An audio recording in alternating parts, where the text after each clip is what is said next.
Aku pikir kesetiaan adalah diam dan menunggu. Aku percaya cinta berarti selalu mengalah. Tapi ketika kebenaran terbuka, aku sadar, yang paling lama kubohongi adalah diriku sendiri. Sebelum mulai ceritanya, komen dulu kalian dari kota atau negara mana. Aku pengen tahu. Jangan lupa like, subscribe, dan aktifkan lonceng, supaya channel ini makin berkembang. Hesti sudah hafal suara jarum jam di dinding ruang tamu. Setiap detiknya seperti mengetuk kesabarannya pelan-pelan, tanpa ampun. Jam menunjukkan hampir pukul 10 malam ketika ia kembali melirik layar ponselnya. Tidak ada pesan baru. Tidak ada panggilan tak terjawab. Nama Rangga masih terdiam di daftar chat, sama seperti malam-malam sebelumnya. Ia menarik napas dalam, lalu mengembuskannya perlahan, seolah sedang meyakinkan dirinya sendiri bahwa semua ini wajar. Suaminya bekerja di luar kota. Pekerjaan memang melelahkan. Begitulah kalimat yang selalu ia ulang di kepala, seperti doa yang dipaksakan agar terdengar masuk akal. Di dapur, sup yang ia masak sejak sore sudah dingin. Hesti tetap menuangkannya ke mangkuk, memanaskannya kembali meski tahu ia akan memakannya sendirian. Tangannya bergerak otomatis, terlatih menjadi istri yang menunggu. Tidak ada gerakan yang terburu-buru, tidak ada nada kesal. Semua dilakukan dengan tenang, terlalu tenang untuk seseorang yang sebenarnya sedang menahan kecewa. Ponselnya akhirnya bergetar. Maaf ya. Rapat mendadak. Nggak bisa pulang. Minggu depan aku ganti. Hesti membaca pesan itu 2 kali. Kata, maaf, terasa ringan. Hampir seperti formalitas. Jari-jarinya menggantung di atas layar, ingin bertanya lebih banyak, ingin menumpahkan rasa lelah yang sejak siang ia simpan. Tapi seperti biasa, pesan yang ia ketik hanya 1 baris pendek. Iya, hati-hati di jalan. Jangan lupa makan. Ia menekan kirim sebelum keberaniannya tumbuh terlalu jauh. Setelah itu, dadanya terasa kosong. Bukan marah, bukan sedih yang meledak, melainkan rasa kalah yang sunyi. Rasa bahwa ia kembali memilih diam. Hesti duduk di kursi makan, sendoknya bergerak pelan. Setiap suapan terasa hambar. Ia ingat bagaimana dulu, di awal pernikahan, Rangga selalu berjanji akan pulang sesering mungkin. Dulu, setiap janji yang batal selalu disertai penjelasan panjang. Sekarang, hanya 1 kalimat pendek, dan Hesti diharapkan mengerti. Ia memang selalu mengerti. Atau lebih tepatnya, selalu memaksa diri untuk mengerti. Ketika ponselnya kembali bergetar, kali ini nama Bu Ratna muncul di layar. Ibunya. Hesti sempat ragu, lalu mengangkat panggilan itu. Kamu belum tidur. Suara Bu Ratna terdengar lembut, tapi ada nada khawatir yang tak pernah benar-benar bisa disembunyikan. Belum, Bu. Jawab Hesti pelan. Baru selesai makan. Rangga pulang. Pertanyaan itu membuat Hesti terdiam sesaat. Ia bisa saja berbohong, mengatakan suaminya lembur. Tapi entah kenapa, malam ini ia terlalu lelah untuk memoles kenyataan. Belum. Katanya masih kerja. Di seberang sana, Bu Ratna menghela napas. Namanya juga kerja. Hes, kamu harus sabar. Jangan jadi istri yang suka menuntut. Kalimat itu familiar. Hesti sudah mendengarnya sejak awal menikah. Ia mengangguk meski tahu ibunya tak bisa melihat. Iya, Bu. Hesti tahu. Kamu kan tahu sendiri, laki-laki itu kalau ditekan malah menjauh. Lanjut Bu Ratna, nada suaranya penuh niat baik. Kamu sudah benar selama ini. Nurut. Jangan berubah. Hesti memejamkan mata. Kata benar itu terasa ganjil. Benar menurut siapa? Tapi ia tidak membantah. Tidak pernah. Setelah panggilan ditutup, rumah kembali sunyi. Hesti berdiri di depan jendela, menatap jalan yang gelap. Setiap kali ada suara kendaraan lewat, hatinya refleks berharap. Dan setiap kali harapan itu tidak terwujud, ia kembali mengajarkan dirinya untuk menerima. Di kamar, Hesti membuka lemari. Pakaian Rangga tersusun rapi. Sebagian bahkan masih beraroma deterjen yang ia pilih khusus. Ia menyentuh salah satu kemeja suaminya, meremasnya pelan. Ada rasa takut yang tiba-tiba muncul, menyesak di dada. Takut kehilangan. Takut jika ia terlalu banyak bertanya, terlalu banyak meminta, Rangga akan benar-benar menjauh. Ketakutan itu bukan tanpa alasan. Ia teringat masa kecilnya, ketika ayahnya pergi tanpa pamit dan tak pernah kembali. Ibunya menangis diam-diam, sementara Hesti kecil belajar satu hal. Jangan membuat orang pergi dengan menuntut terlalu banyak. Itulah yang ia bawa sampai sekarang. Itulah yang membuatnya memilih diam setiap kali hatinya terluka. Hesti duduk di tepi ranjang, memandangi ponselnya lagi. Tangannya gemetar sedikit. Ada dorongan kecil, hampir tak terasa, untuk menulis pesan lain. Bukan keluhan. Hanya pertanyaan sederhana. Kapan kita bisa benar-benar bicara? Ia menatap kalimat itu lama. Jantungnya berdegup lebih cepat dari biasanya. Mengirim pesan itu terasa seperti melangkah ke wilayah berbahaya. Wilayah yang selama ini ia hindari. Setelah beberapa detik yang terasa panjang, Hesti menghapus kalimat itu.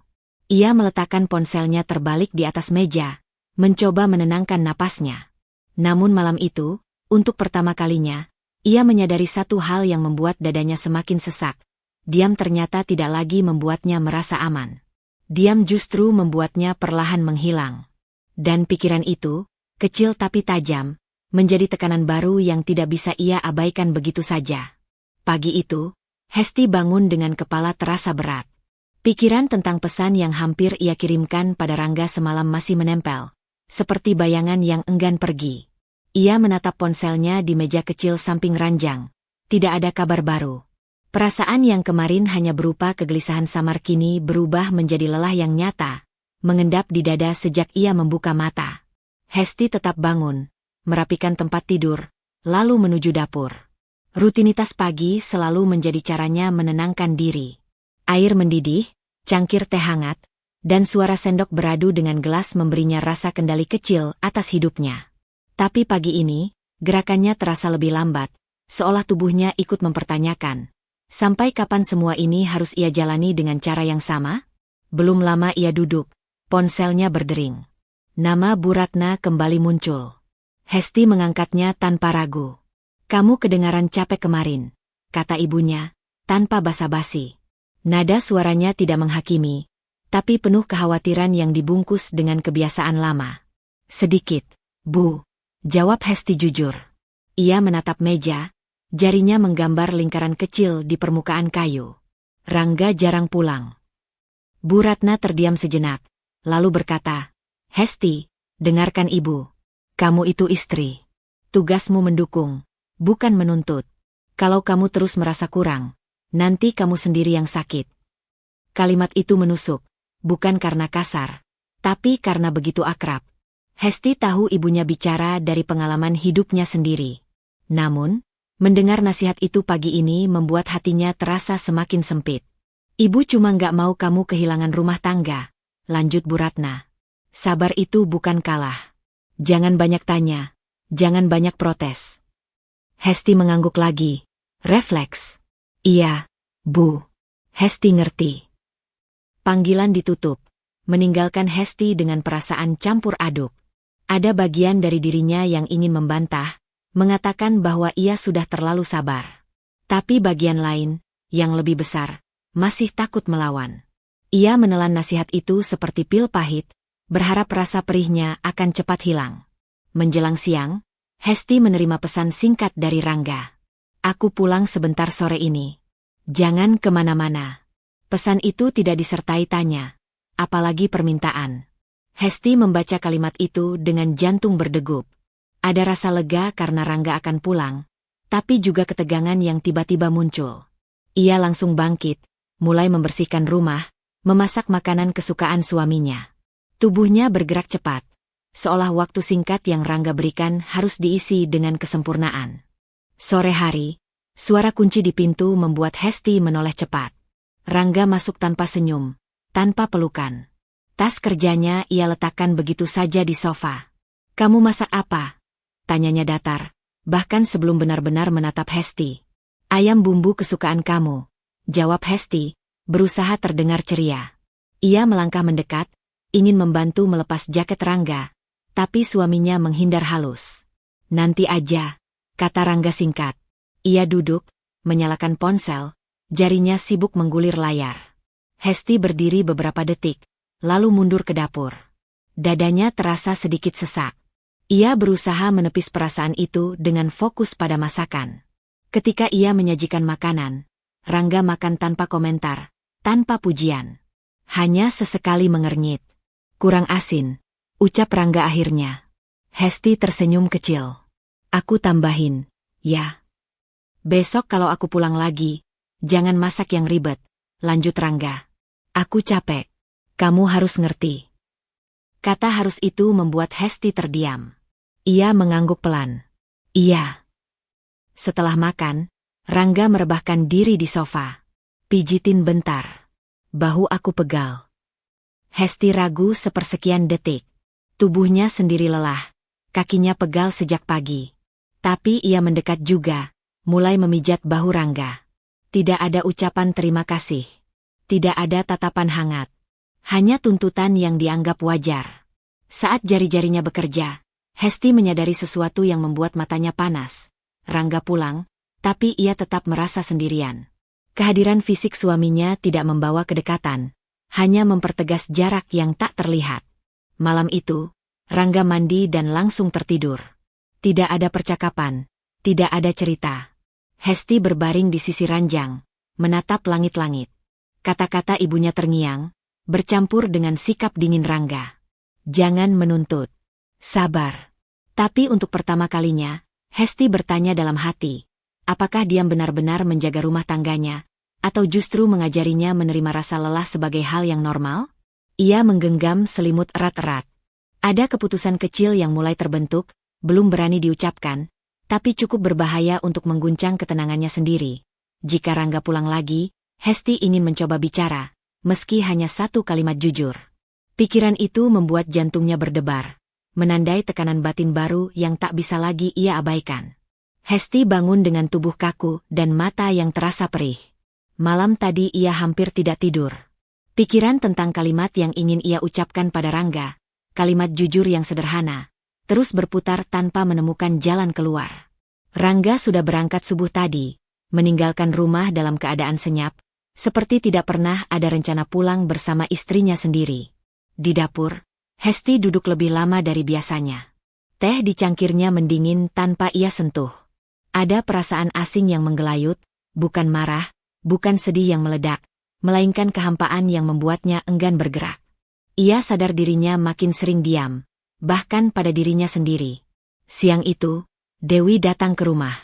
Ia datang tanpa banyak basa-basi, membawa 2 gelas kopi take away dan tatapan yang langsung mengamati wajah Hesti.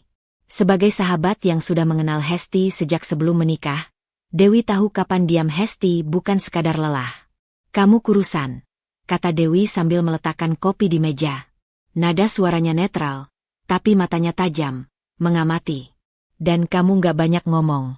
Biasanya kamu yang cerewet. Hesti tersenyum tipis. Capek aja. Dewi tidak langsung membantah. Ia duduk berhadapan, menyandarkan punggung ke kursi. Capek itu wajar. Tapi kamu bukan cuma capek. Kamu kayak, menarik diri. Kalimat itu membuat Hesti menunduk. Jari-jarinya meremas tisu di meja. Ia ingin menyangkal, tapi tenggorokannya terasa kering. Diamnya menjadi jawaban yang terlalu jelas. Ada apa sama Rangga? Tanya Dewi akhirnya, langsung ke inti. Tidak menghakimi, tapi juga tidak mengelak. Hesti menghela napas panjang. Nggak ada apa-apa. Jawabnya cepat, terlalu cepat. Dia cuma sibuk. Dewi mengangkat alis. Hes, aku kenal kamu. Kalau cuma sibuk, kamu masih bisa cerita sambil ketawa. Ini beda. Kata beda itu menusuk. Hesti merasakan dadanya mengencang. Ia akhirnya berkata pelan, aku cuma ngerasa, aku nggak punya ruang buat nanya. Takut salah. Dewi menyandarkan tubuhnya ke depan. Salah kenapa? Nanya ke suami sendiri. Hesti menggeleng. Takut dibilang nggak tahu diri. Rangga kerja jauh. Capek. Ibu juga selalu bilang aku jangan banyak nuntut. Mendengar itu, Dewi terdiam sejenak. Ia menatap Hesti dengan ekspresi campur aduk antara prihatin dan kesal yang ditahan. Kamu sadar nggak? Kamu lagi ngecilin diri sendiri. Hesti menelan ludah. Kata-kata itu terasa besar. Aku cuma nggak mau jadi beban, katanya lirih. Dan dengan begitu, kamu jadi beban buat diri kamu sendiri, balas Dewi, suaranya tetap tenang tapi tegas. Hes, bertanya itu bukan menuntut. Jujur itu bukan melawan. Hesti menggeleng pelan. Kamu nggak ngerti. Kalau aku mulai nanya, nanti semuanya bisa jadi ribut. Aku takut. Kalau aku buka mulut, dia malah menjauh. Ketakutan itu keluar begitu saja, membuat mata Hesti berkaca-kaca. Dewi tidak langsung menimpali. Ia membiarkan keheningan sebentar, memberi ruang pada perasaan yang akhirnya muncul ke permukaan. Hesti, kata Dewi pelan, kalau seseorang menjauh hanya karena kamu jujur, berarti jaraknya memang sudah ada dari awal. Kalimat itu membuat Hesti terdiam. Ia merasa seolah ada retakan kecil di dalam dirinya. Halus, nyaris tak terdengar, tapi nyata. Retakan antara keyakinan lama bahwa diam adalah cara bertahan, dan kemungkinan baru bahwa diam justru melukai. Sore itu, setelah Dewi pulang, rumah kembali sunyi. Tapi kesunyian kali ini terasa berbeda. Hesti tidak langsung membersihkan atau memasak. Ia duduk di ruang tamu, menatap ponselnya yang tergeletak di meja. Nama Rangga ada di layar, tanpa pesan baru. Ia teringat percakapan dengan Dewi, terutama satu kalimat yang terus bergema. Bertanya itu bukan menuntut. Kalimat itu membuat jantungnya berdebar dengan cara yang tidak nyaman. Hesti membuka aplikasi pesan. Ia mengetik pelan, berhenti, menghapus, lalu mengetik lagi. Kalimat yang sama seperti 2 malam lalu muncul kembali, seolah menuntut untuk diperhatikan. Kapan kita bisa benar-benar ngobrol? Ia menatap layar itu lama. Jemarinya dingin. Dalam benaknya, suara Bu Ratna, sikap dingin Rangga, dan tatapan Dewi bercampur jadi satu. Ada ketakutan besar jika pesan itu dikirim. Takut dianggap istri yang tidak tahu diri, takut memicu jarak yang lebih jauh. Namun ada juga rasa lain yang baru ia kenali. Takut jika ia terus diam, dirinya akan hilang sepenuhnya. Hesti menarik napas, lalu meletakkan ponselnya tanpa menekan kirim. Keputusan itu terasa aman, tapi juga menyakitkan. Retakan kecil di batinnya kini jelas terasa, memaksa dirinya menyadari bahwa ketenangan yang ia jaga selama ini mulai rapuh. Malam turun perlahan, dan bersama gelapnya, Hesti tahu satu hal. Ia tidak bisa selamanya bersembunyi di balik diam. Ketakutan itu belum membuatnya berani, tapi cukup untuk menggoyahkan keyakinan lama yang selama ini ia pegang erat. Retakan kecil itu tidak hilang keesokan harinya. Ia justru ikut bangun bersama Hesti, duduk diam di dadanya saat ia menyapu halaman dan menjemur pakaian. Percakapan dengan Dewi masih terngiang, terutama kalimat tentang kejujuran yang terus Hesti dorong menjauh karena takut. Diam kembali ia pilih, tapi kali ini diam itu tidak lagi terasa netral. Ada rasa bersalah pada dirinya sendiri yang pelan-pelan tumbuh. Menjelang siang, ponselnya bergetar. Nama Rangga muncul. Bukan pesan panjang, hanya satu kalimat singkat. Aku kirim kurir ke rumah. Tolong tanda tanganin berkasnya ya. Tidak ada penjelasan. Tidak ada sapaan. Hesti membaca pesan itu beberapa kali, mencoba menebak maksudnya. Berkas apa? Untuk apa? Jemarinya refleks ingin bertanya, tapi berhenti di udara. Ia mengingat bagaimana setiap pertanyaan sering berakhir dengan nada Rangga yang tidak sabar. Oke, balasnya akhirnya. Jawaban itu terasa ringan di layar, tapi berat di dada. Tak lama kemudian, bel rumah berbunyi. Seorang kurir menyerahkan amplop coklat tebal. Hesti menerimanya dengan senyum sopan, lalu menutup pintu. Di ruang tamu, ia membuka amplop itu perlahan. Beberapa lembar dokumen keuangan tersusun rapi, dipenuhi istilah yang tidak sepenuhnya ia pahami. Ada angka-angka besar, ada kolom tanda tangan di bagian bawah. Hesti duduk. Napasnya sedikit tercekat. Ia bukan buta soal uang, tapi Rangga selalu mengurus hal-hal seperti ini sendiri. Selama ini, ia percaya. Selalu percaya.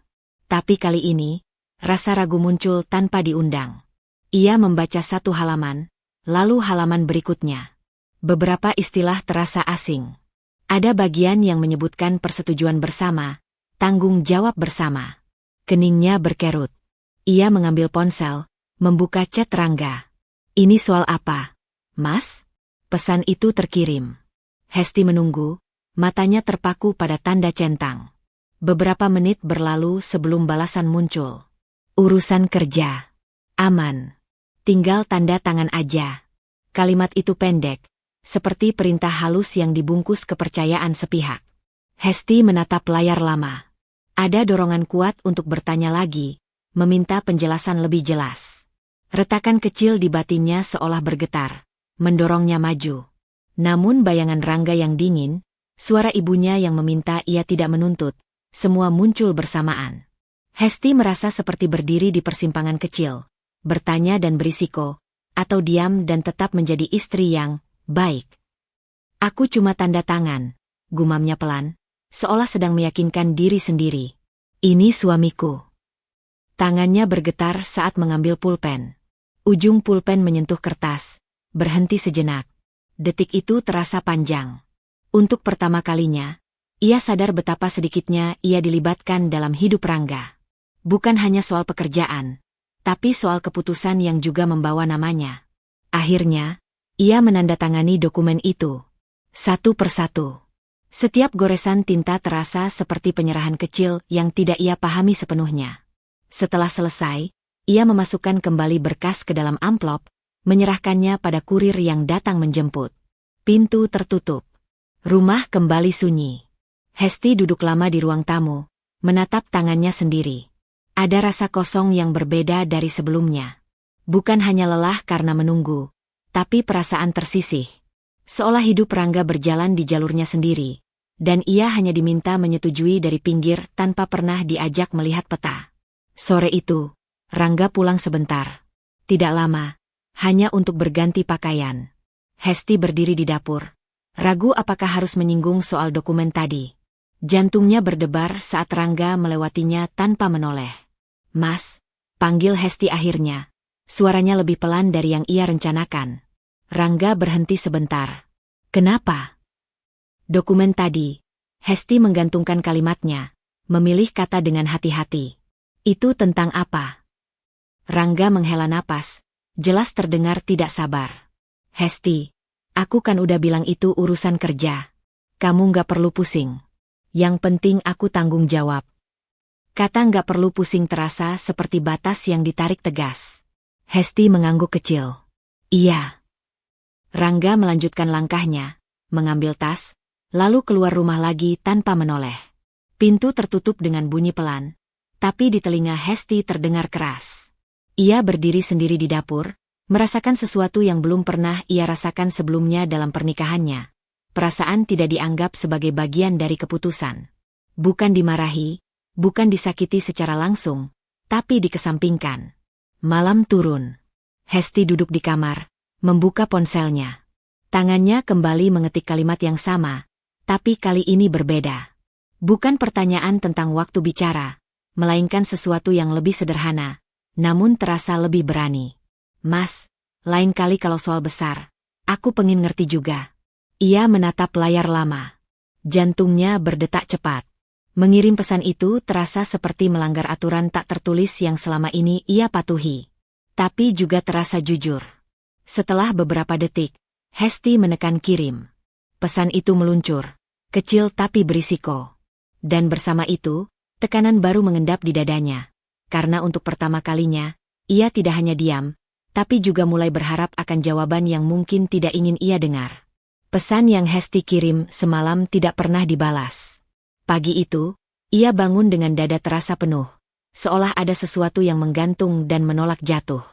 Ia tidak menyesal telah mengirim pesan itu, tapi penantian tanpa jawaban membuat pikirannya berkelindan. Untuk pertama kalinya, ia menyadari bahwa berharap pada kejelasan dari Rangga sama melelahkannya dengan menunggu kepulangannya. Hesti berusaha kembali ke rutinitas. Ia menyapu, mencuci piring, dan menata rumah seperti biasa. Namun kali ini, ada jarak antara tubuhnya yang bergerak dan pikirannya yang tak bisa diam. Setiap sudut rumah mengingatkannya pada satu hal. Ia hidup berdampingan dengan seseorang yang keputusannya tak pernah ia pahami sepenuhnya. Saat ia sedang melipat pakaian di ruang tengah, ponselnya berdering. Nomor tak dikenal. Hesti sempat ragu, lalu mengangkatnya. Selamat pagi, ini dengan Ibu Hesti. Suara di seberang terdengar formal, sedikit terburu-buru. Iya, saya sendiri, jawab Hesti. Saya Surya, atasan Mas Rangga di kantor pusat, lanjut suara itu. Nada bicaranya sopan, tapi jelas menyimpan urgensi. Maaf mengganggu, saya sudah beberapa kali menghubungi Mas Rangga sejak pagi, tapi tidak bisa tersambung. Hesti menegakkan punggungnya. Nama itu tidak asing. Rangga pernah menyebutnya sekilas sebagai atasan yang tegas. Oh, iya, Pak. Ada yang bisa saya bantu? Sebenarnya ini urusan kantor yang cukup mendesak, kata Pak Surya. Mas Rangga biasanya responsif. Tapi hari ini ponselnya mati. Saya pikir mungkin beliau sedang bersama keluarga, jadi saya coba hubungi ibu. Kalimat itu membuat jantung Hesti berdegup lebih cepat. Bersama keluarga? Ulangnya pelan, hampir seperti bertanya pada dirinya sendiri. Iya, jawab Pak Surya tanpa curiga. Mas Rangga beberapa kali izin mendadak dengan alasan keluarga. Saya maklum, tentu saja. Tapi hari ini kami benar-benar butuh konfirmasi. Hesti terdiam. Kata-kata itu berputar di kepalanya. Beberapa kali izin. Alasan keluarga. Ia berusaha menjaga suaranya tetap tenang. Saya tidak tahu, Pak. Rangga tidak di rumah. Di seberang sana, Pak Surya terdengar menghela napas singkat. Oh, begitu. Baiklah, kalau ibu sempat, tolong sampaikan pada Mas Rangga untuk segera menghubungi saya. Iya, Pak, jawab Hesti. Nanti saya sampaikan. Panggilan berakhir. Hesti menurunkan ponselnya perlahan. Tangannya terasa dingin. Ia duduk di sofa, memandang kosong ke depan. Informasi itu tidak langsung terasa seperti pukulan, melainkan seperti bisikan yang pelan tapi mengusik. Rangga sering izin dengan alasan keluarga. Keluarga yang mana? Selama ini, setiap kali Rangga tidak bisa dihubungi, Hesti mengira ia sedang bekerja. Rapat, perjalanan, keletihan. Tapi kata-kata Pak Surya membuka kemungkinan lain yang tidak pernah berani ia pikirkan. Bukan kecurigaan yang jelas, hanya kabut tipis yang membuat pandangannya goyah. Hesti mencoba menepisnya. Mungkin maksudnya aku, pikirnya. Mungkin Rangga pakai alasan keluarga untuk hal-hal kecil. Ia ingin percaya pada penjelasan paling aman. Namun rasa tidak nyaman itu tidak pergi. Ia mengambil ponsel dan membuka chat Rangga. Pesan semalam masih tanpa balasan. Dengan ragu, ia mengetik lagi. Mas, Pak Surya tadi nelpon. Katanya perlu hubungi kamu soal kantor. Pesan itu terkirim. Hesti menunggu. 5 menit. 10 menit. Tidak ada tanda-tanda dibaca. Siang menjelang, dan kebingungan Hesti perlahan berubah bentuk. Jika kemarin ia hanya merasa tidak dilibatkan, hari ini ia merasa tidak tahu apa-apa.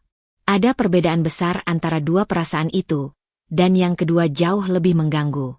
Ia teringat kembali dokumen yang ia tanda tangani tanpa penjelasan.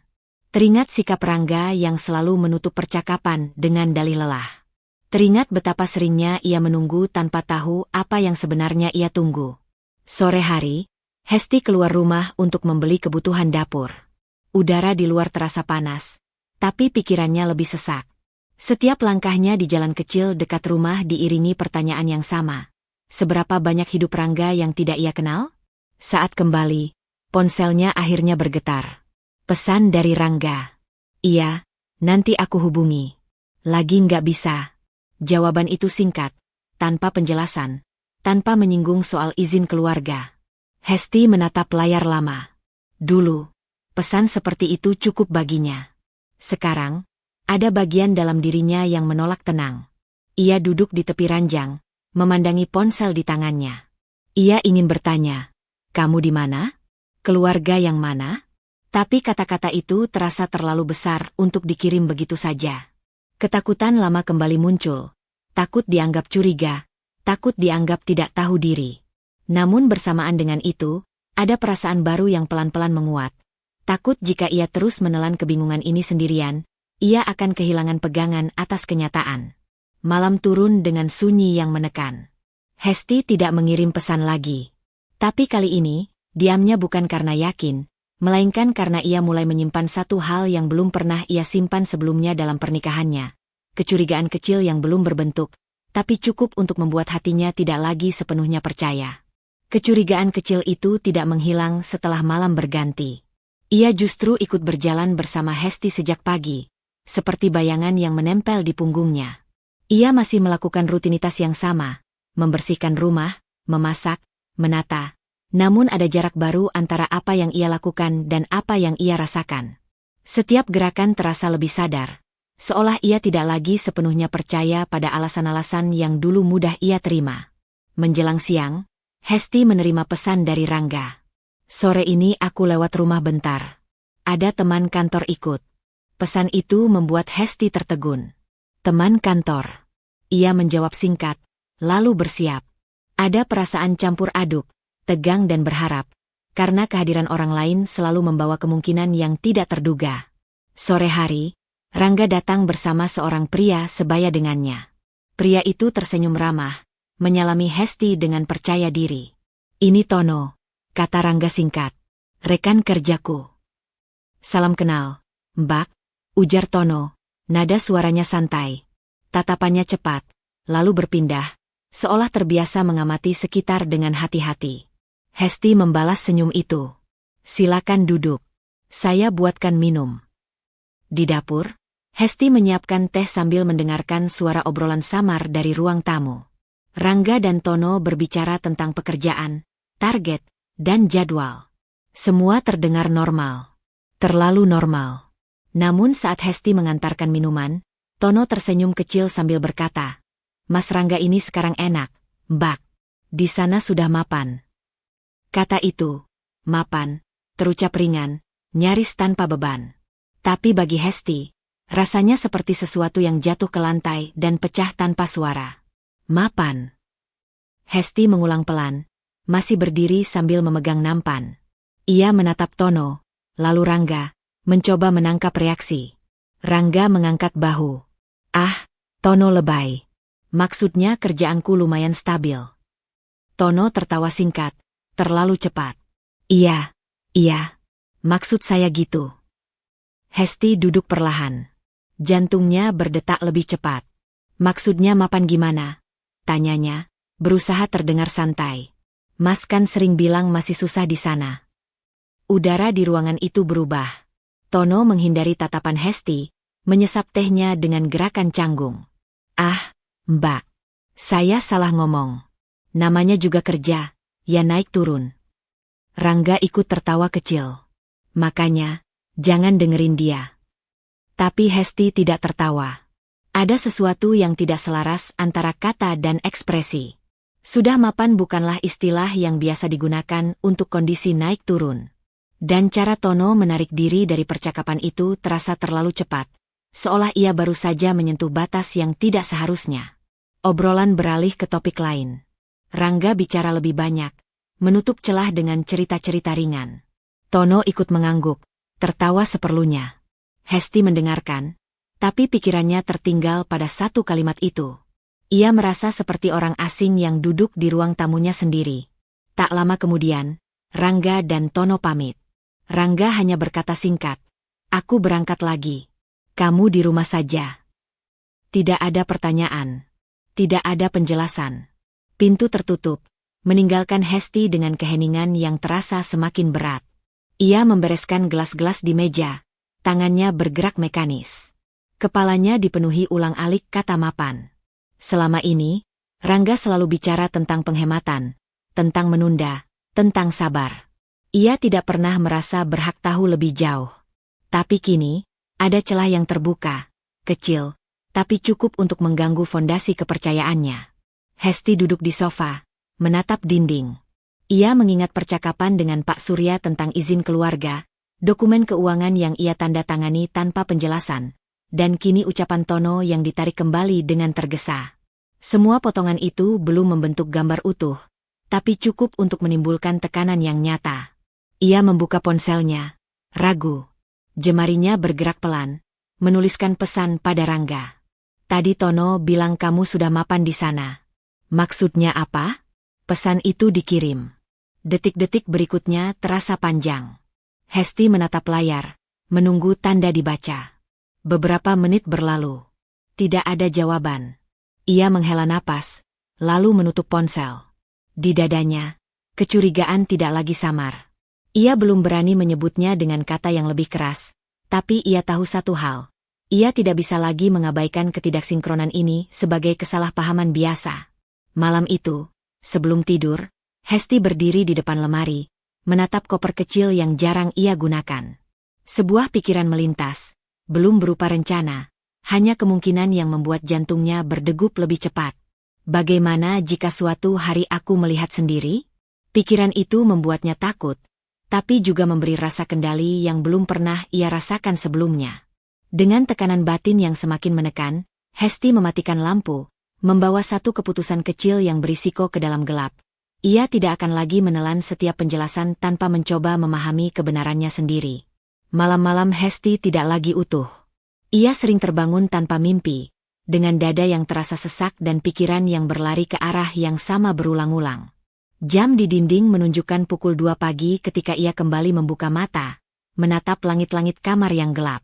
Di sisi ranjang, tempat Rangga seharusnya ada, hanya tersisa dingin yang membuat kesunyian terasa lebih nyata. Ia bangkit perlahan, berjalan ke dapur, menuang segelas air. Tangannya gemetar halus. Beberapa hari terakhir, ia jarang benar-benar lapar. Makanan hanya ia sentuh sekadarnya, lebih karena kewajiban daripada keinginan. Tubuhnya mulai memberi tanda, tapi pikirannya terlalu sibuk untuk peduli. Kecurigaan yang dulu samar kini menekan dari berbagai arah. Bukan dengan teriakan, melainkan dengan pertanyaan-pertanyaan kecil yang tidak pernah terjawab. Ucapan Tono, telepon Pak Surya, dokumen keuangan, semua berputar menjadi satu lingkaran yang membuat Hesti sulit bernapas. Pagi itu, Rangga menelepon. Suaranya terdengar terburu-buru, seperti biasa. "Kamu kenapa sih akhir-akhir ini?" tanya Rangga tanpa pembuka. "Chat kamu banyak tanya." Hesti menggenggam ponsel erat. Inilah kesempatan yang selama ini ia takuti dan tunggu. "Aku cuma ngerasa kita jarang komunikasi," jawabnya pelan, berusaha menjaga nada suaranya. "Aku sering gak tahu kamu di mana, lagi ngapain." Di seberang sana, Rangga mendengus. "Kamu terlalu sensitif, Hes. Aku kerja. Kamu tahu itu." Kata sensitif membuat perut Hesti mengeras. "Aku gak marah," katanya cepat, refleks membela diri. "Aku cuma pengin ngerti." "Kamu pengin ngerti atau pengin nyari masalah?" potong Rangga.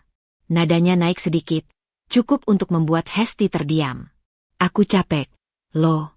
Di luar aku harus mikir kerjaan, pulang-pulang masih ditanyain." Hesti menelan ludah.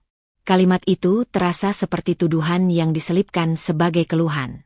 "Aku cuma nanya," ulangnya, kali ini lebih lirih. "Nanya terus itu bikin gak nyaman," lanjut Rangga. "Kamu itu harusnya percaya sama suami sendiri. Jangan bikin aku ngerasa bersalah cuma karena aku sibuk."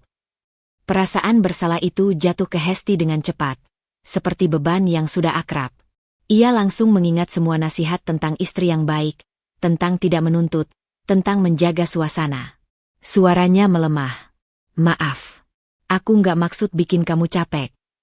"Ya udah," kata Rangga singkat. "Aku harus masuk rapat." Telepon terputus. Hesti menurunkan ponsel perlahan. Di dadanya, ada rasa perih yang tidak asing. Rasa bahwa perasaannya sendiri tidak punya tempat. Ia duduk lama di tepi ranjang, menatap kosong. Pertanyaan-pertanyaan yang tadi terasa sah kini berubah menjadi kesalahan di kepalanya sendiri. Siang itu, Hesti mencoba makan. Ia menyendok nasi, tapi berhenti di tengah jalan. Selera makannya menghilang bersama keinginannya untuk berargumen. Tubuhnya terasa lemas. Ia menyadari bahwa setiap kali Rangga menyebutnya sensitif, ia otomatis menarik diri, seolah perasaannya memang berlebihan. Sore hari, ia keluar rumah sebentar untuk membeli obat sakit kepala. Di apotek, kasir menatapnya sekilas, lalu bertanya dengan nada ramah apakah ia baik-baik saja.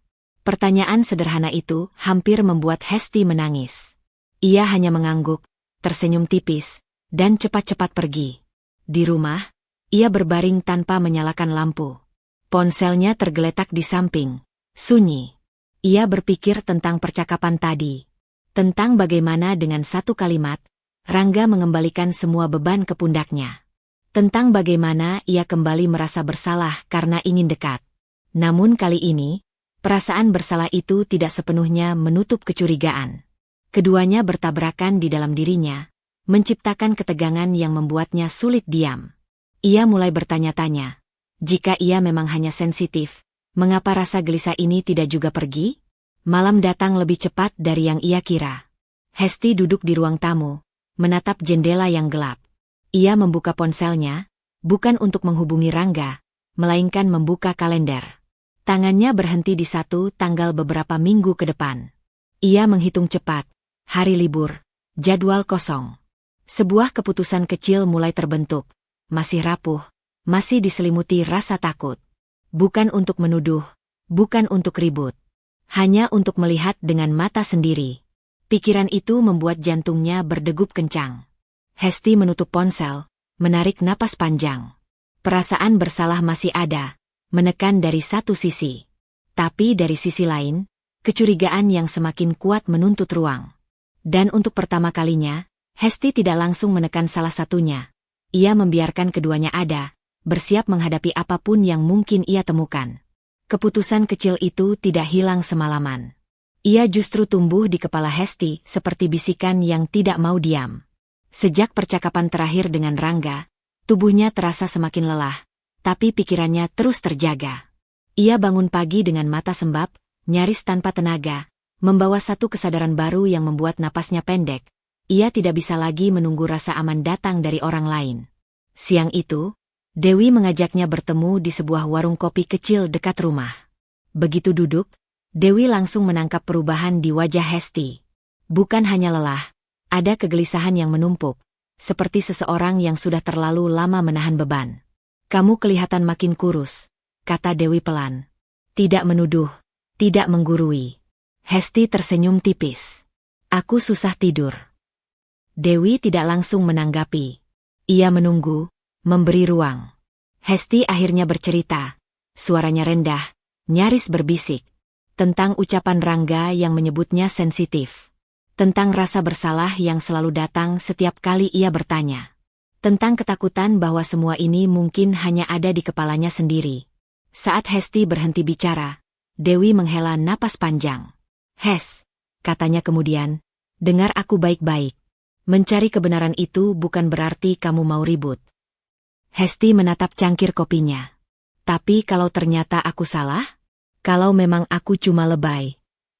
"Kalau kamu salah," jawab Dewi mantap, "kamu akan tahu, dan kamu bisa tenang. Tapi kalau kamu benar dan tetap diam, kamu yang hancur pelan-pelan." Kalimat itu membuat dada Hesti bergetar. Dewi melanjutkan, suaranya lebih lembut. "Ini bukan soal marah atau nggak marah. Ini soal kamu menyelamatkan diri sendiri." Hesti mengangkat wajahnya. Ada air di matanya yang belum jatuh. Selama ini, ia selalu menempatkan dirinya sebagai penjaga ketenangan, rumah tangga, perasaan Rangga, harapan ibunya. Tidak pernah terpikir bahwa ia juga berhak diselamatkan. "Aku takut," katanya jujur. "Kalau aku tahu terlalu banyak, hidupku bisa berubah." Dewi mengangguk. "Iya, bisa. Tapi hidupmu sekarang juga sedang berubah, Hes. Bedanya, sekarang kamu cuma jadi penonton." Kata penonton itu menancap dalam. Hesti terdiam lama. Ada rasa takut yang masih kuat, tapi ada juga sesuatu yang baru, keinginan untuk tidak lagi dibutakan oleh rasa bersalah. Sore itu, setelah berpisah dengan Dewi, Hesti pulang dengan langkah pelan. Rumah terasa sunyi. Tapi pikirannya lebih terang daripada beberapa hari terakhir. Ia membuka ponselnya, menelusuri chat lama dengan Rangga. Jarinya berhenti di satu pesan lama yang dulu tidak pernah ia perhatikan. Alamat kantor Rangga yang dikirim singkat saat awal penempatan kerja, bertahun lalu. Alamat itu terlihat biasa. Sebaris teks yang dulu hanya ia baca sekilas, tanpa rasa ingin tahu.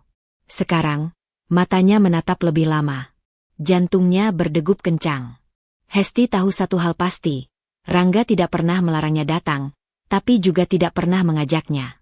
Selama ini, ia menganggap itu wajar. Sekarang, anggapan itu mulai retak.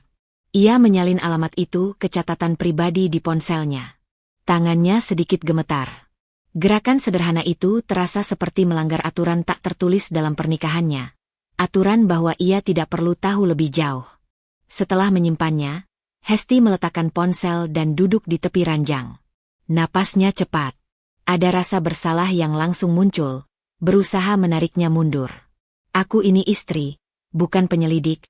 Suara lama di kepalanya berbisik. Tapi suara Dewi juga ada. Lebih tenang, lebih jujur. Ini bukan untuk marah. Ini untuk bertahan. Malam turun. Rangga mengirim pesan singkat, memberitahu ia akan pulang terlambat lagi. Hesti membaca pesan itu tanpa menjawab cepat seperti biasanya. Ia menatap layar, lalu meletakkan ponsel dengan keputusan yang terasa asing tapi nyata. Ia tidak akan selalu menjelaskan keberadaannya sendiri jika Rangga tidak pernah menjelaskan miliknya. Di kamar, Hesti membuka lemari dan menatap koper kecil yang jarang dipakai. Ia tidak menyentuhnya. Belum. Tapi keberadaannya kini memiliki arti lain. Bukan lagi sekadar benda mati, melainkan kemungkinan. Hesti berbaring, menatap langit-langit. Ada ketakutan besar yang masih membayang. Tapi untuk pertama kalinya, ia merasa tidak sepenuhnya tak berdaya. Menyimpan alamat itu adalah langkah kecil, nyaris tak terlihat oleh siapapun. Namun bagi Hesti, itu adalah keputusan pertama yang benar-benar ia ambil tanpa izin, tanpa restu, dan tanpa meminta pengertian. Keputusan itu membuat jantungnya berdebar sepanjang malam, bukan karena yakin, melainkan karena sadar bahwa ia baru saja membuka pintu menuju kebenaran yang mungkin akan mengubah segalanya. Keputusan itu membawa Hesti ke dalam perjalanan yang terasa lebih panjang dari jarak sebenarnya.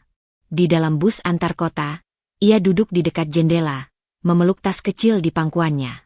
Alamat kantor Rangga yang ia simpan diam-diam kini terasa berat, seolah tertulis bukan hanya di ponselnya, tetapi juga di dadanya. Sepanjang perjalanan, ia berulang kali mengatakan pada dirinya sendiri bahwa ia datang untuk memberi kejutan. Hanya itu. Tidak lebih. Namun tubuhnya tidak sepenuhnya percaya pada alasan itu. Telapak tangannya dingin, napasnya pendek. Setiap kali bus berhenti, jantungnya berdegup lebih cepat, seolah mendekati sesuatu yang tak bisa ia hindari. Sesampainya di kota itu, Hesti turun dengan langkah ragu. Kota tempat Rangga bekerja terasa asing, meski namanya sering disebut dalam percakapan singkat mereka. Ia menarik napas dalam, memanggil kembali wajah Dewi dan kata-katanya tentang menyelamatkan diri sendiri. Ia tidak akan marah. Ia tidak akan membuat keributan. Ia hanya ingin melihat. Hesti tidak langsung menuju kantor. Ia berjalan menyusuri trotoar, mengikuti petunjuk di ponselnya. Gedung-gedung menjulang, orang-orang lalu lalang dengan kehidupan masing-masing. Di tengah keramaian itu, Hesti merasa kecil, seperti pengunjung yang tak diundang dalam hidup suaminya. Ketika akhirnya ia sampai di depan gedung kantor Rangga, jam menunjukkan hampir sore.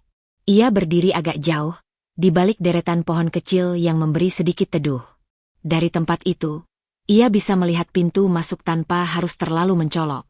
Jantungnya berdegup keras. Ia merapikan kerudungnya, menenangkan diri. Ini cuma kejutan, katanya dalam hati. Aku akan menyapanya, tersenyum, lalu pulang. Waktu berjalan lambat. Orang-orang keluar masuk gedung. Hesti mulai merasa konyol berdiri di sana dengan harapan yang tak jelas. Saat ia hampir memutuskan untuk pergi, pintu kaca itu terbuka lagi. Rangga keluar. Hesti langsung mengenalinya. Posturnya, cara jalannya, bahu yang sedikit condong ke depan. Dadanya menghangat sejenak karena refleks lama. Rindu yang terbiasa muncul setiap kali melihat suaminya. Kakinya hampir melangkah maju. Namun langkah itu terhenti. Di samping Rangga, berjalan seorang perempuan. Rambutnya terikat rapi. Pakaiannya sederhana tapi bersih. Rangga menoleh padanya, berkata sesuatu yang membuat perempuan itu tersenyum kecil. Senyum yang bukan formal. Senyum yang akrab. Hesti membeku. Belum sempat pikirannya memproses apa yang ia lihat, seorang anak kecil berlari mendahului mereka. Anak itu tertawa, lalu menoleh ke belakang, memanggil Rangga dengan suara nyaring yang tertelan jarak. Rangga tertawa, mengulurkan tangan, menepuk kepala anak itu dengan gerakan yang sangat alami. Gerakan yang terlalu alami. Dunia Hesti berhenti bergerak. Suara kota mendadak menjauh, seolah ia berada di dalam ruang kaca yang kedap. Ia tidak mendengar kata-kata mereka, tapi ia melihat cukup jelas. Cara Rangga berjalan sedikit lebih lambat agar anak itu tidak tertinggal. Cara perempuan itu menepuk punggung anak kecil tersebut dengan kebiasaan yang lahir dari pengulangan. Tidak ada jarak di antara mereka. Hesti merasa dadanya diremas. Napasnya tercekat, matanya panas, tapi tidak ada air mata yang jatuh. Ia ingin menyangkal, mencari penjelasan cepat yang bisa menyelamatkan hatinya. Mungkin itu keponakan, bisiknya. Mungkin itu keluarga rekan kerja. Namun bisikan itu kalah oleh satu hal yang tidak bisa ia abaikan, ekspresi Rangga. Wajah yang selama ini jarang ia lihat di rumah. Wajah yang ringan, hadir, utuh. Kakinya melemah. Hesti bersandar pada batang pohon di belakangnya agar tidak jatuh. Ia merasa seolah seluruh keberadaannya mengecil, ditarik ke satu titik yang menyakitkan. Semua potongan yang selama ini berserakan, izin keluarga, dokumen, kata mapan, tiba-tiba berdesakan di kepalanya, menuntut diakui. Rangga dan dua sosok itu berjalan menjauh, menuju parkiran. Hesti tidak mengikuti. Ia tidak bisa. Tubuhnya tidak merespons perintah apapun selain bertahan berdiri. Ia menatap punggung Rangga sampai mereka menghilang di tikungan. Tidak ada teriakan. Tidak ada langkah mengejar. Tidak ada satu kata pun yang keluar dari mulutnya. Yang ada hanya kehancuran yang sunyi. Hesti duduk di bangku taman terdekat tanpa sadar kapan kakinya bergerak. Tangannya gemetar hebat. Ia memeluk tasnya erat-erat, seolah benda itu satu-satunya yang masih nyata. Matanya menatap kosong ke jalanan, tapi pikirannya jauh. Ke rumah yang ia rawat sendirian, ke pesan-pesan pendek, ke kepercayaan yang ia jaga dengan mengorbankan dirinya sendiri. Ia ingin menelepon Dewi. Ingin mendengar suara ibunya. Ingin melakukan apapun untuk memastikan bahwa apa yang baru ia lihat bukan kenyataan. Tapi ponselnya tetap berada di dalam tas. Ia tidak sanggup menyentuhnya. Beberapa menit, atau mungkin lebih, berlalu tanpa ia sadari. Ketika akhirnya ia berdiri, matahari sudah condong ke barat. Kota itu kembali bising, tapi bagi Hesti, semuanya terasa jauh. Ia berjalan menjauh dari gedung kantor Rangga, langkahnya pelan, hampir tanpa arah. Dunia yang ia kenal tidak runtuh dengan ledakan. Ia runtuh dengan diam, tanpa saksi, tanpa penjelasan. Dan di tengah kehancuran itu, satu tekanan batin baru lahir, lebih berat dari kecurigaan manapun sebelumnya. Kenyataan bahwa apapun yang akan terjadi setelah hari ini, hidup Hesti tidak akan pernah kembali seperti semula. Hesti menghabiskan malam itu di kamar penginapan murah dekat terminal. Ia tidak menyalakan lampu, hanya membiarkan cahaya kota merayap masuk dari celah gorden. Tubuhnya lelah, tetapi matanya menolak terpejam. Setiap kali ia memejamkan mata, yang muncul adalah punggung Rangga, tawa anak kecil itu, dan perasaan asing yang tak pernah ia kenal sebelumnya. Perasaan tergantikan. Pagi datang tanpa benar-benar ia sadari. Ketukan di pintu membuat Hesti terlonjak. Jantungnya langsung berpacu, seolah ketukan itu adalah Rangga yang datang membawa penjelasan. Ia berdiri ragu, menarik napas panjang sebelum membuka pintu. Seorang perempuan berdiri di sana. Usianya tak jauh dari Hesti. Wajahnya pucat, matanya sembab, seolah semalaman tidak tidur. Ia menggenggam ponsel dengan tangan yang sedikit gemetar. Tatapan mereka bertemu, sama-sama kaku. "Kamu, Hesti?" Suara perempuan itu pelan, nyaris seperti bertanya pada dirinya sendiri. Hesti mengangguk. "Iya." "Kamu siapa?" Perempuan itu menelan ludah. "Namaku Maya." Nama itu jatuh begitu saja, tapi dadanya Hesti langsung terasa sesak. Maya. Perempuan yang kemarin berdiri di sisi Rangga. Perempuan yang bersama anak kecil itu. "Aku, boleh masuk?" Maya bertanya ragu. "Aku cuma ingin bicara sebentar." Hesti bergeser memberi jalan. Ia tidak tahu dari mana keberanian itu datang, tapi ada sesuatu dalam mata Maya yang membuatnya tidak menutup pintu. Mereka duduk berhadapan di dua kursi kayu kecil. Jarak di antara mereka tidak jauh, tapi terasa seperti jurang. Beberapa detik berlalu tanpa suara. Maya menghela napas panjang lebih dulu. "Aku baru tahu. Semalam, katanya akhirnya. Dan sejujurnya, aku juga masih gemetar. Hesti tidak menjawab. Ia menunggu, menahan diri agar tidak lebih dulu hancur. Maya menatap tangannya sendiri. Rangga selalu bilang, dia pernah menikah. Katanya sudah lama bercerai. Mantan istrinya tinggal di kota lain. Hidupnya sudah baik-baik saja. Ia mengangkat wajah, menatap Hesti langsung. Aku kira, kamu itu mantan istri. Kata mantan menghantam Hesti lebih keras dari yang ia duga. Napasnya tercekat. Aku, masih istrinya, katanya lirih, hampir seperti pengakuan dosa. Kami belum pernah bercerai. Wajah Maya memucat. Bibirnya bergetar, lalu ia menutupnya rapat-rapat, seolah menahan sesuatu agar tidak runtuh di depan orang asing. Berarti, suaranya pecah. Berarti selama ini dia bohong ke aku juga. Keheningan kembali turun, lebih berat dari sebelumnya. Dua perempuan itu duduk dengan luka yang sama, hanya dari sisi yang berbeda. Aku tidak datang untuk marah, Maya berkata cepat, seolah takut disalahpahami. Aku juga tidak tahu harus ke siapa.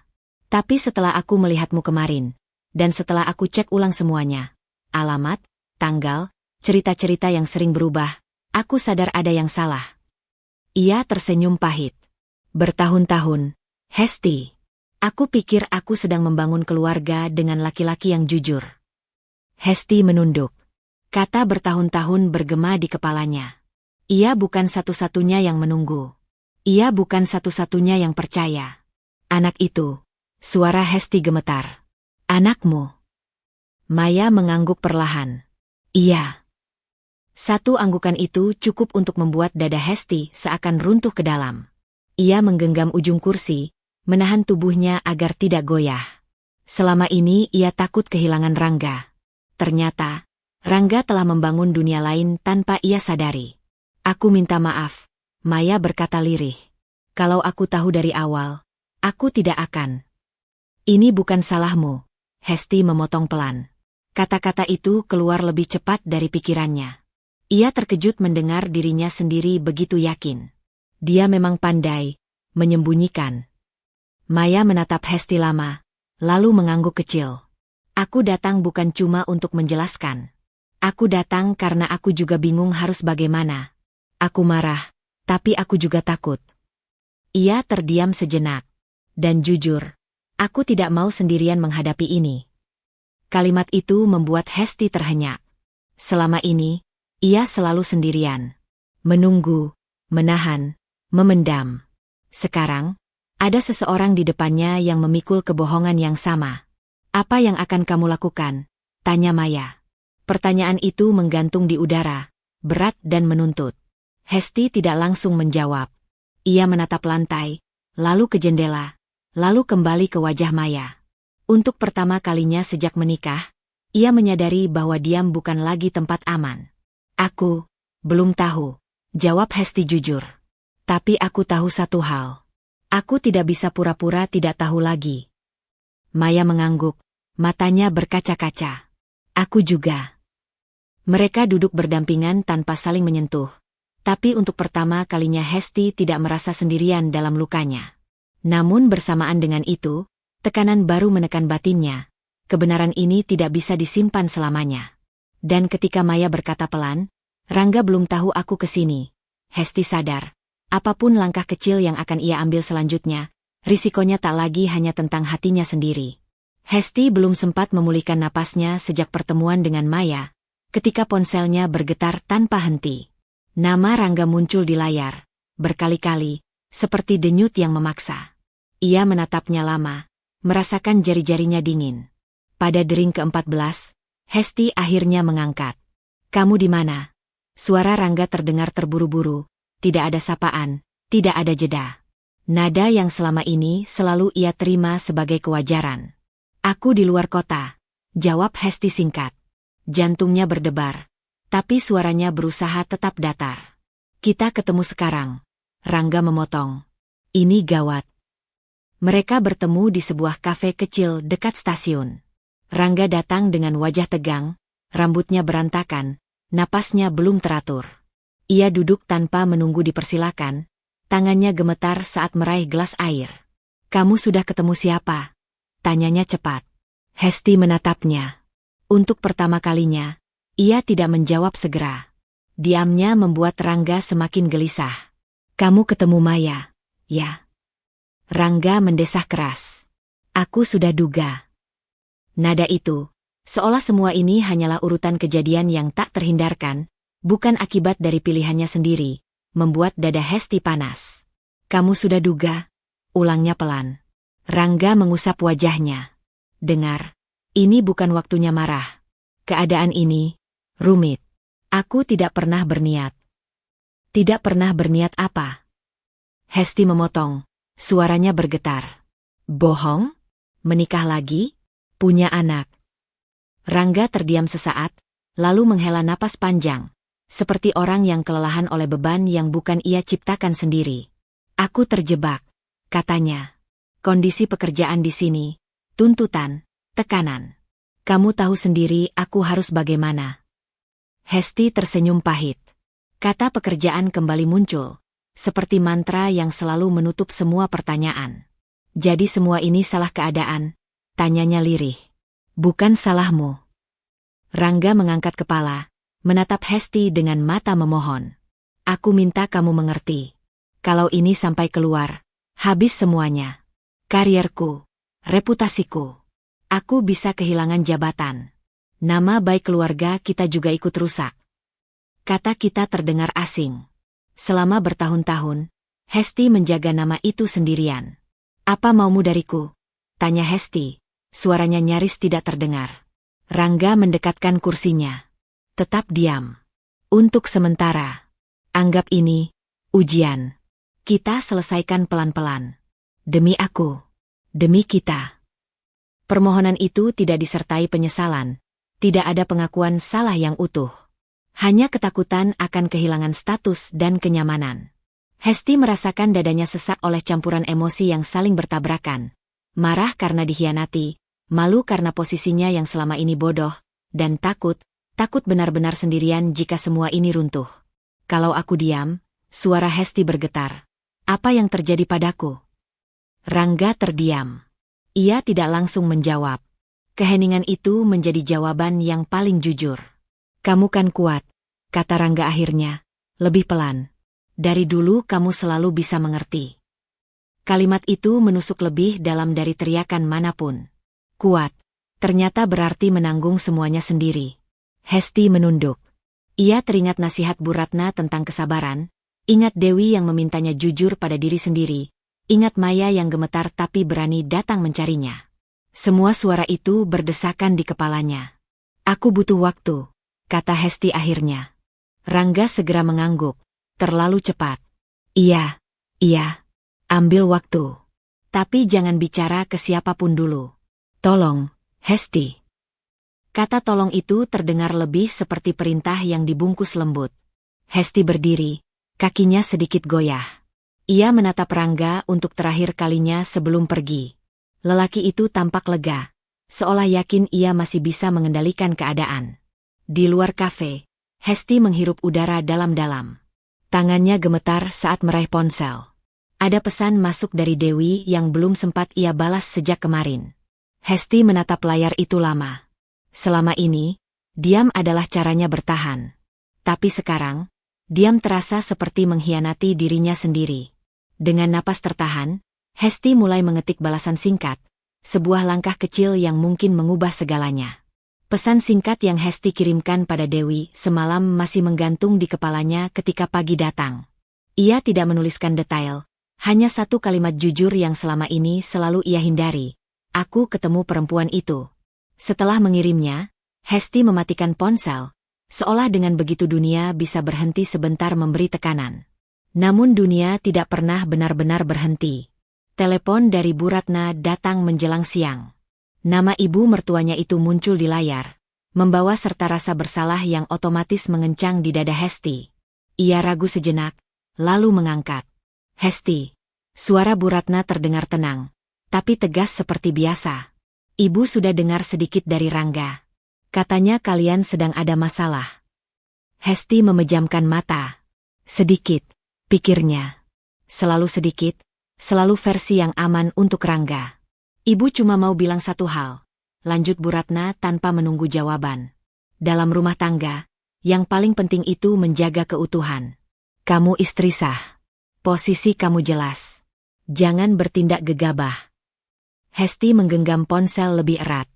Bu, dia sudah menikah lagi, katanya pelan. Akhirnya berani menyebutkannya langsung. Di seberang sana ada jeda singkat, lalu helaan napas panjang. Ibu tahu itu berat. Tapi memaafkan itu lebih mulia. Hesti, mengalah sebagai istri sah itu bukan kekalahan. Itu pengorbanan. Kata pengorbanan itu terasa familiar. Bertahun-tahun hidup Hesti disusun dari pengorbanan kecil yang tak pernah dihitung. Menunggu, mengalah, diam. Kalau kamu bicara keluar, Bu Ratna melanjutkan, nadanya mengeras. Nama Rangga rusak. Keluarga ikut tercoreng. Kamu mau itu terjadi? Pertanyaan itu tidak membutuhkan jawaban. Bu Ratna menutupnya dengan kalimat pamungkas yang selama ini menjadi pagar tak terlihat bagi Hesti. Ibu percaya kamu perempuan yang tahu diri. Telepon berakhir. Hesti menurunkan ponsel perlahan. Kata tahu diri bergema di kepalanya. Seperti garis batas yang selama ini menahannya untuk melangkah keluar. Dadanya terasa sesak, bukan hanya oleh marah, tapi oleh rasa malu yang menempel sejak lama. Malu karena tidak cukup berani, malu karena selalu dipuji saat ia menghilang. Belum sempat ia menenangkan diri, ponselnya kembali bergetar. Kali ini nama Dewi. Aku di bawah, kata Dewi singkat begitu Hesti mengangkat. Boleh naik. Dewi duduk di sofa ruang tamu dengan sikap yang berbeda dari biasanya. Tidak banyak senyum, tidak ada basa-basi. Tatapannya langsung menembus Hesti, seolah membaca kelelahan yang berusaha disembunyikan. Kamu sudah bicara sama Rangga? Tanya Dewi. Hesti mengangguk. Dia minta aku diam. Dan kamu? Dewi mencondongkan tubuh. Aku bingung. Dewi menghela napas, lebih pelan. Hesti, dengar aku baik-baik. Diam itu bukan netral. Diam itu memilih dia. Kalimat itu membuat Hesti tersentak. Ia ingin menyangkal, tapi tidak menemukan celah. Aku tahu kamu takut, lanjut Dewi. Takut sendirian. Takut dianggap istri gagal. Tapi kalau kamu terus diam, yang hancur itu kamu. Pelan-pelan. Hesti menunduk. Air mata yang ia tahan sejak pagi akhirnya jatuh. Aku capek, katanya lirih. Aku nurut seumur hidupku karena aku pikir itu caranya bertahan. Dewi menggeser duduknya. Suaranya tetap lembut tapi tegas. Itu bukan bertahan, Hesti. Itu menghilangkan diri sendiri. Kata-kata itu seperti membuka pintu yang selama ini terkunci rapat. Ingatan Hesti melayang pada masa kecilnya, pada ketakutan ditinggalkan yang membuatnya selalu memilih menjadi yang paling mudah mengalah. Kepatuhan yang ia banggakan selama ini, tiba-tiba tampak seperti penyangkalan atas luka yang tak pernah ia sembuhkan. Aku tidak menyuruh kamu balas dendam, kata Dewi. Aku cuma minta kamu jujur pada dirimu sendiri. Apa yang kamu mau? Apa yang kamu sanggup tanggung? Hesti mengangkat wajahnya. Untuk pertama kalinya, pertanyaan itu tidak terasa egois. Ia terdiam lama, merasakan sesuatu bergerak di dalam dadanya. Bukan keberanian penuh, tapi kesadaran yang tidak bisa ditarik kembali. Aku tidak mau terus bersembunyi, katanya akhirnya. Suaranya masih gemetar, tapi ada garis tegas yang baru. Aku juga tidak mau hidup dari kebohongan yang bukan aku ciptakan. Dewi mengangguk, matanya berkaca-kaca. Itu awal yang jujur. Malam turun dengan pelan. Setelah Dewi pergi, Hesti duduk sendiri di kamar. Ia membuka ponselnya, melihat pesan Rangga yang masuk bertubi-tubi, semuanya berisi kecemasan yang sama tentang karir dan nama baik. Jari Hesti berhenti di atas layar. Ia belum membalas apapun. Tapi kali ini, diamnya berbeda. Bukan karena takut, melainkan karena ia sedang memilih. Dengan napas panjang, Hesti membuka catatan kecil di ponselnya dan menuliskan satu kalimat sederhana. Keputusan kecil yang terasa berisiko. Aku harus bicara. Tidak untuk menghancurkan siapapun, tapi untuk berhenti menghancurkan diriku sendiri. Kalimat yang Hesti tulis semalam terus terngiang di kepalanya ketika ia melangkah masuk ke rumah kontrakan yang selama ini ia sebut rumah tangga. Aku harus bicara. Bukan untuk menang, bukan untuk membuat Rangga jatuh, melainkan agar dirinya sendiri tidak lagi terhapus. Tangannya dingin saat membuka pintu, tapi langkahnya tidak lagi ragu. Rangga sudah menunggu di ruang tamu. Ia berdiri, ponsel di tangan, wajahnya tegang namun berusaha tampak menguasai keadaan. Tatapannya mengeras begitu melihat Hesti datang tanpa senyum, tanpa sapaan. Kita bisa selesaikan ini baik-baik, kata Rangga cepat, seolah mengantisipasi badai. Aku sudah bilang, kamu terlalu membesar-besarkan. Hesti meletakkan tasnya perlahan. Ia tidak langsung duduk. Tidak, katanya pelan. Aku tidak membesar-besarkan. Aku baru berhenti mengecilkan diriku sendiri. Rangga menghela napas, terdengar kesal. Kamu capek, itu wajar. Tapi kamu jangan dengar omongan orang. Dewi, perempuan itu, dia tidak ada di posisi kita. Posisi kita. Hesti menatapnya lurus. Untuk pertama kalinya, ia tidak menghindar dari mata Rangga. Posisi yang mana? Yang satu di rumah menunggu, yang satu di luar kota membangun keluarga lain. Rangga terdiam sesaat, lalu tersenyum miring. Kamu terlalu emosional. Kamu selalu begitu kalau lagi tertekan. Kalimat itu, yang dulu membuat Hesti meminta maaf, kini hanya membuatnya menarik napas lebih dalam. Aku emosional karena kamu berbohong, jawab Hesti. Dan aku tidak akan membiarkan kamu menyebut itu kelemahanku. Rangga mengangkat bahu, mulai berjalan mondar-mandir. Aku tidak pernah berniat menyakitimu. Kamu tahu aku bertanggung jawab. Aku tetap menafkahi kamu. Aku tetap pulang. Sesekali, potong Hesti. Dan setiap pulang, kamu menuntut dilayani seolah aku tidak berhak bertanya. Rangga berhenti. Wajahnya mengeras. Kamu ini istri. Sudah seharusnya begitu. Hesti merasakan sesuatu di dadanya retak. Bukan lagi perih yang menusuk, melainkan bunyi patah yang tenang. Aku istri, katanya, suaranya stabil, bukan benda. Rangga tertawa kecil, nada meremehkan. Kamu harus realistis. Aku laki-laki. Aku punya kebutuhan. Kamu tidak selalu ada. Kamu terlalu penurut, terlalu diam. Aku butuh seseorang yang... Kebutuhan sebagai laki-laki, Hesti mengulang pelan, memastikan ia tidak salah dengar. Kata-kata itu menggantung di udara, berat dan telanjang. Iya, Rangga menjawab cepat, seolah itu penjelasan paling logis.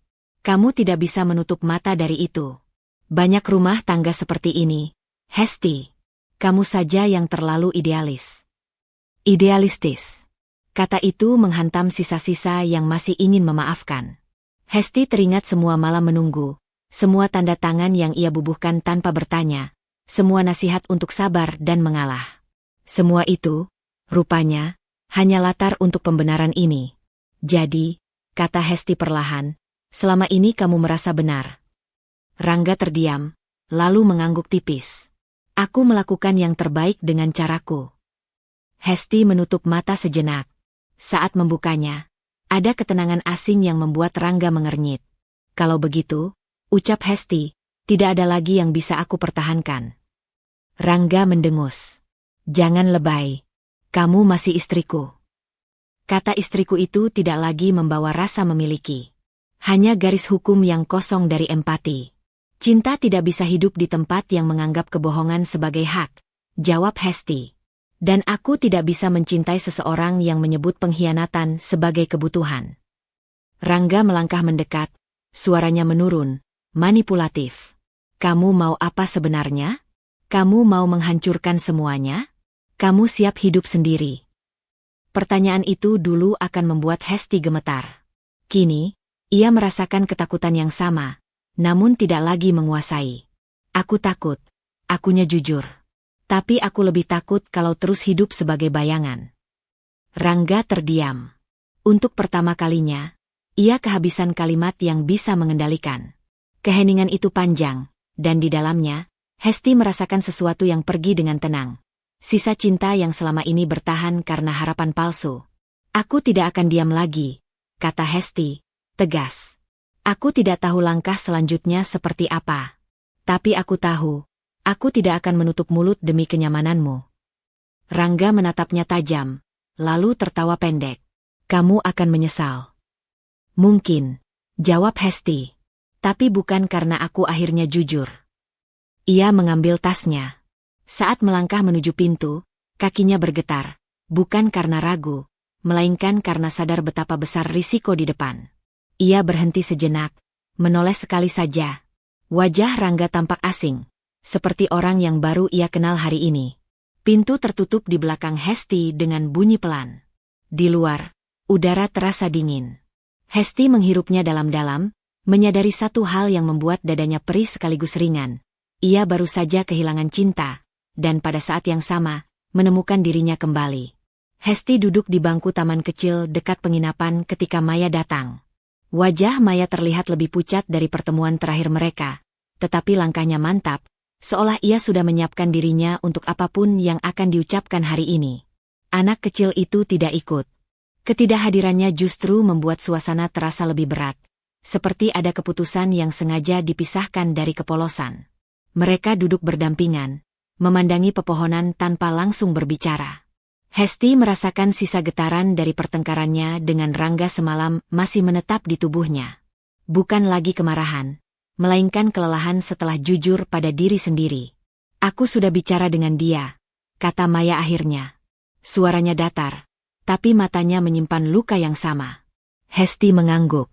Aku juga. Maya tersenyum tipis, pahit. Dia marah. Menyalahkan aku. Katanya aku merusak semuanya. Dia bilang hal yang sama padaku, jawab Hesti. Kalimat itu keluar tanpa emosi berlebih, justru seperti pengakuan sederhana. Keheningan itu terasa berbeda dari sebelumnya.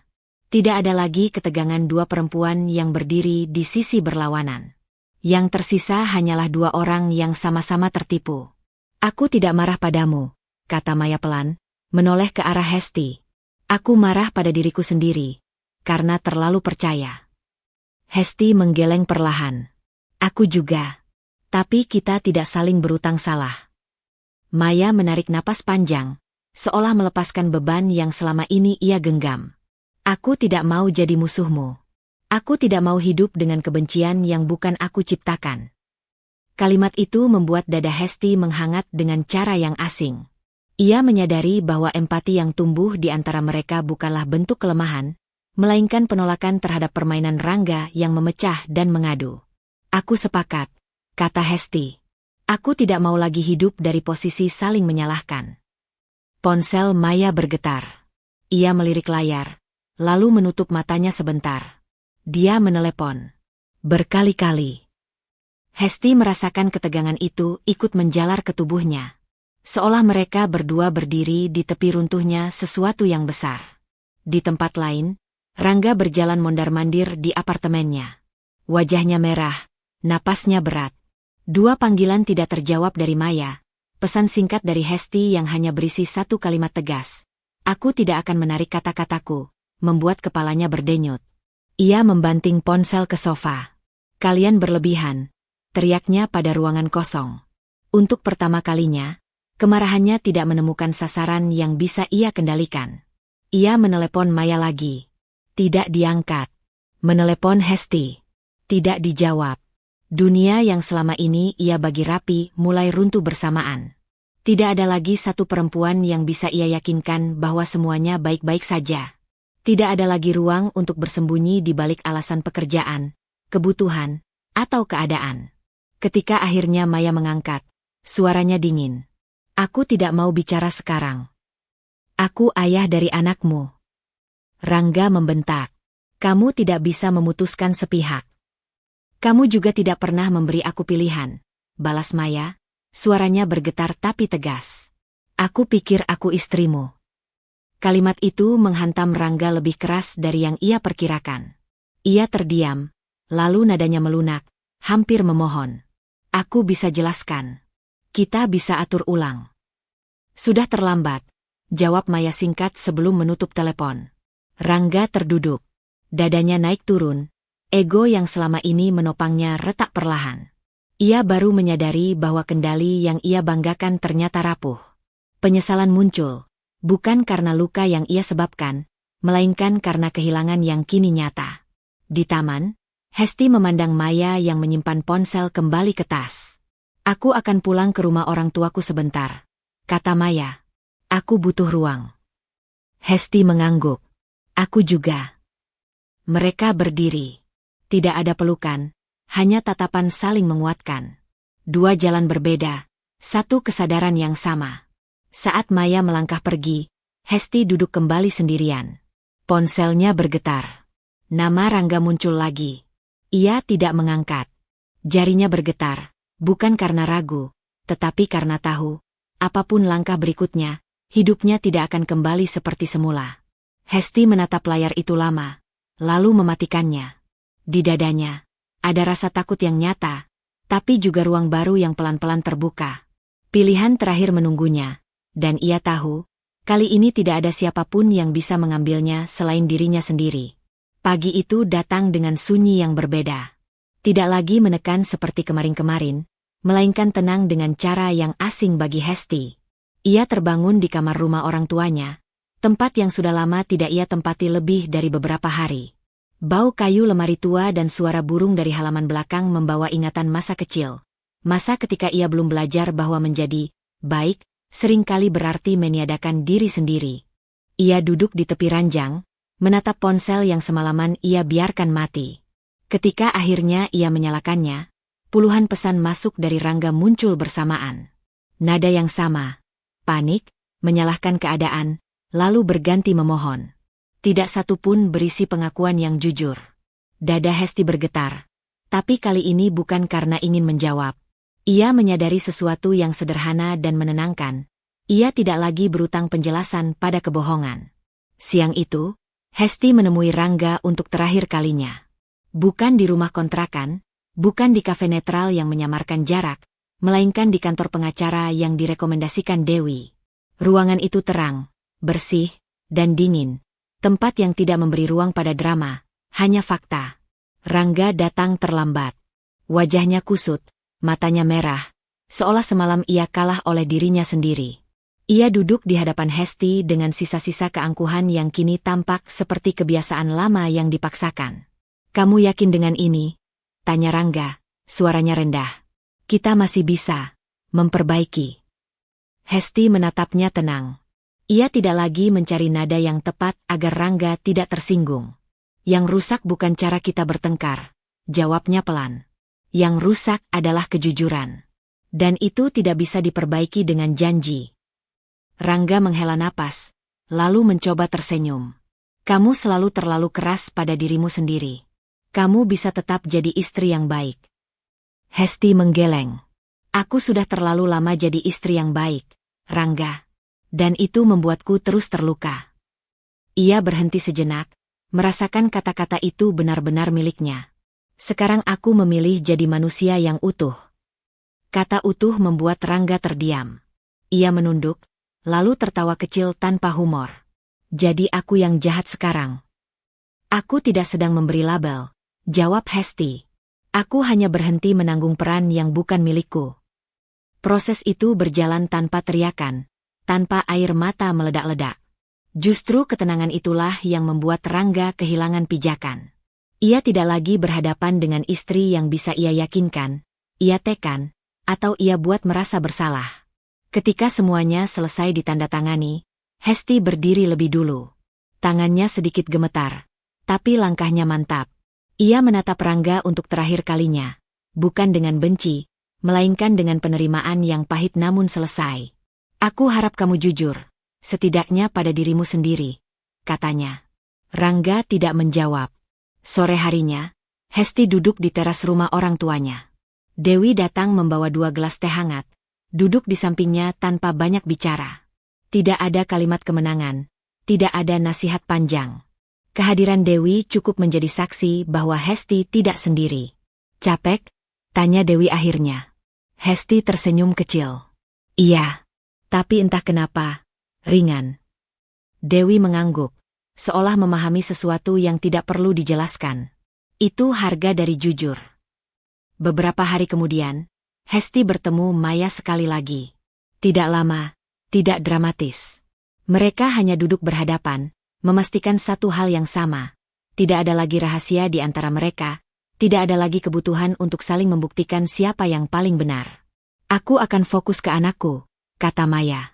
Aku ingin dia tumbuh tanpa kebohongan. Hesti mengangguk. Aku ingin hidup tanpa menyembunyikan diriku sendiri.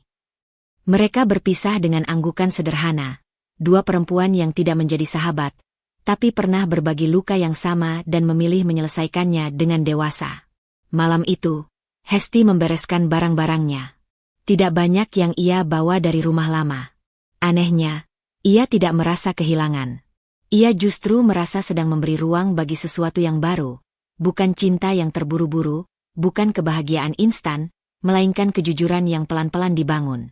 Ia berdiri di depan cermin, menatap dirinya sendiri lebih lama dari biasanya. Wajah itu masih sama, tapi tatapannya berbeda. Tidak lagi penuh ketakutan ditinggalkan, tidak lagi mencari persetujuan. Hesti akhirnya memahami satu hal yang selama ini kabur. Menjadi baik tidak berarti harus terus bertahan dalam luka. Kesetiaan tanpa kejujuran hanyalah pengorbanan sepihak. Dan cinta yang menuntut penghapusan diri bukanlah cinta. Keesokan paginya, Hesti melangkah keluar rumah dengan satu tas dan satu keputusan utuh. Tidak ada sorak kemenangan, tidak ada janji bahwa hidup ke depan akan mudah. Yang ada hanyalah kesadaran penuh bahwa setiap langkah berikutnya adalah pilihannya sendiri. Ia menutup gerbang pelan, menatap jalan di depannya. Untuk pertama kalinya, ia tidak menunggu siapapun pulang. Ia berjalan, jujur, sadar, dan utuh. Cerita Hesti mengingatkan kita bahwa kesabaran dan kebaikan hati bukanlah alasan untuk terus melukai diri sendiri. Menjaga hubungan tidak berarti mengorbankan harga diri, dan diam demi kedamaian seringkali justru memperpanjang luka. Kejujuran pada diri sendiri adalah langkah paling sulit, tetapi juga satu-satunya jalan untuk hidup dengan utuh. Jika suatu hubungan membuatmu terus kehilangan dirimu sendiri, berani berhenti bukanlah kegagalan. Itu adalah bentuk keberanian dan kasih pada diri sendiri. Terima kasih telah menemani perjalanan Hesti dari diam, takut, hingga berani memilih dirinya sendiri. Semoga cerita ini menjadi cermin lembut bagi siapapun yang sedang berjuang dalam senyap. Sampai bertemu di kisah berikutnya. Tetap jujur pada hati, dan jangan lupa, kamu berhak atas hidup yang utuh dan bermakna.